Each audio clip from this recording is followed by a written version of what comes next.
చిన్నదే కానీ పెద్దదే కానీ నీ వలన జరిగిన దోషాలు ఏవైనా స్పష్టంగా దేవుని ముందు ఎత్తి ఒప్పుకో. అప్పుడేం జరిగిద్దంటే నీ దోషములు ఎక్కడెక్కడ ఉన్నాయో నువ్వు గుర్తుపట్టిన స్పర్శ నీలో గుర్తించి సంతోషిస్తాడు దేవుడు. ఏమైనా అర్థమైంది నేను చెప్పింది?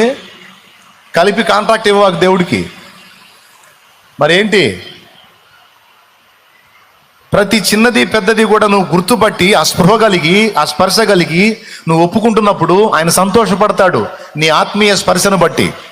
ప్రభా, ఈ మనసులో ఈ మనిషి మీద నాకు కొంచెం అసూయ కలిగింది ప్రభా, ఇది నీకు నచ్చదు, క్షమించయ్యా అని నువ్వు అనుకున్నావు అనుకో, మనసులోనే నువ్వు దేవునికి ప్రార్థన చేసి సారీ ప్రభా ఇది నీకు నచ్చదు అనుకున్నావు అనుకో, ఆయన సంతోషపడతాడు. ఎందుకంటే హృదయములో కలిగిన ఒక దురాలోచనను కూడా నా బిడ్డ గుర్తుపట్టే అంత సున్నితంగా ఉంది, అంత సున్నితంగా ఉన్నాడు. అది పరిశుద్ధుల లక్షణం. మనస్సాక్షి నిర్మలంగా ఉంటే అలాంటి లక్షణాలు ఉంటాయి.